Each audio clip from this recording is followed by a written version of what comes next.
Good morning. आज आपको हम 12 मासा जो आपके काव्यखंड है आपके पाठ्यक्रम में, उसके जो रचयिता हैं मलिक मोहम्मद जायसी, उनका जीवन के बारे में बताएंगे, जीवन परिचय, और उनका जो 12 मासा है उसका सार प्रस्तुत करेंगे।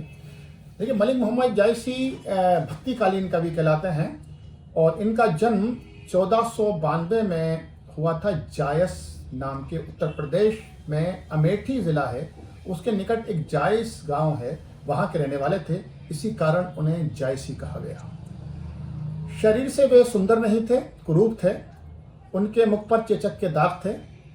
कहते हैं कि वे शेरशाह सूरी के दरबार में गए तो सुल्तान उनकी कुरूपता देखकर हंस पड़ा।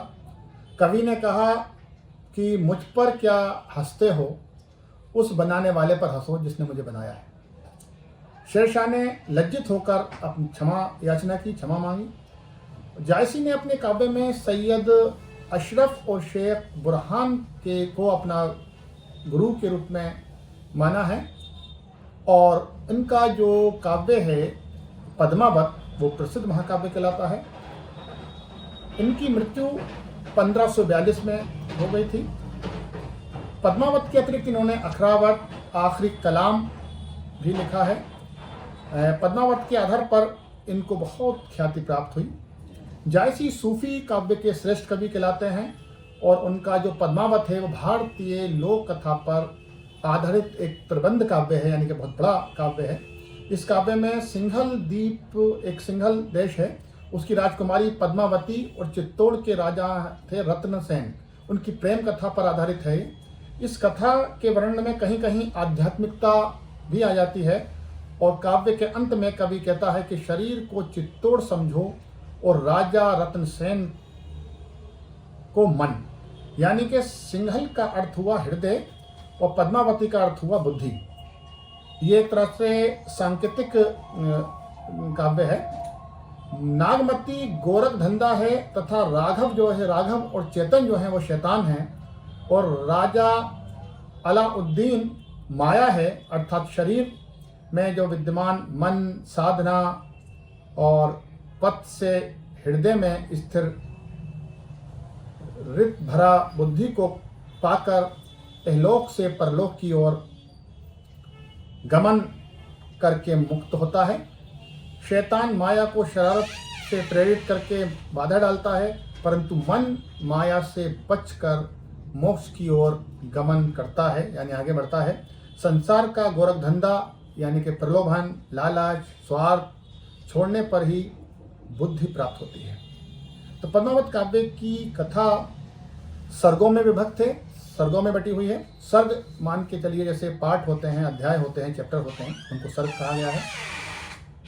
और ये सर्ग कड़बक शैली में अपनाए गए हैं। 16-16 मात्राओं को कुछ अर्धलियों के बाद धत्ता रखने से कड़बक बनता है। यही रामचरितमानस में भी है, यही शैली। फारसी की मसनवी शैली इससे मिलती जुलती है। ये काव्य अवधी भाषा में रचित है, जैसे रामचरितमानस अवधी भाषा में रचित है। इसके नायक रत्नसेन पर नाथ पंथ का प्रभाव दिखाई देता है।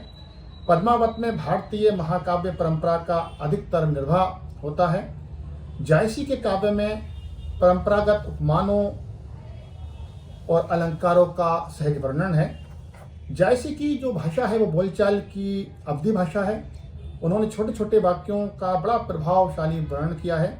नाटकीय क्रियाकलापों में अर्थ एकदम स्पष्ट हो जाते हैं, जैसे सरवर तीर पद्मनी आई, खोया छोरी केस मुकलाई।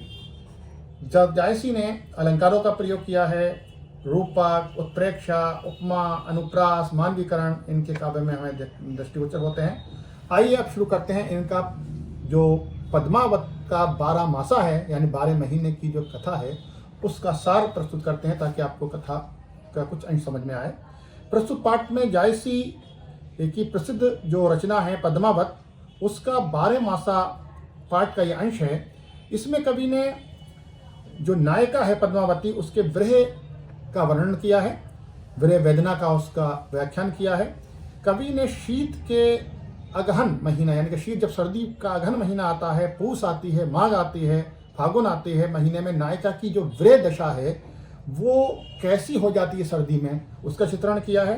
पहले पद में प्रेम के वियोग में नायिका विरह की अग्नि में जल रही है और भौरे तथा काग के समक्ष अपनी व्यथा, अपनी स्थिति को वर्णन करते हुए नायक को संदेश भेज रही है।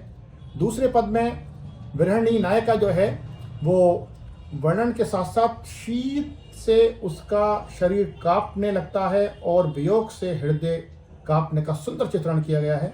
चकई और कोकिला से नायिका के विरह की तुलना की गई है। नायिका विरह के शंख के समान हो गई है। तीसरे पद में माघ महीने में जाड़े से कांपते हुए नागमती की विरह दशा का वर्णन है और वर्षा का होना तथा पवन का बहना भी विरह ताप को और बढ़ा देता है। अंतिम जो पद है उसमें फागुन मास में चलने वाली पवन के झकोरे शीत को चौगुना बढ़ा देते हैं। सभी फाग खेल रहे हैं परंतु नायिका जो है वो विरह ताप में तप रही है, संतप्त है, होती जाती है। तो ये पूरा दृष्टांत है इस 12 मासा मलिक मोहम्मद जायसी के काव्य का। इसकी भाषा अवधी है बोलचाल की और मलिक मोहम्मद जायसी का ये प्रसिद्ध जो महाकाव्य है पद्मावती उससे अवतरित है। तो ये एक अंश आपके सामने प्रस्तुत है। इससे आपके बहुत कुछ पद्मावती और 12 मासा की साथ साथ आपको इसके जो रचयिता हैं मलिक मोहम्मद जायसी के बारे में, जो सूफी संत कवि कहलाते हैं, उनके बारे में जानकारी मिली।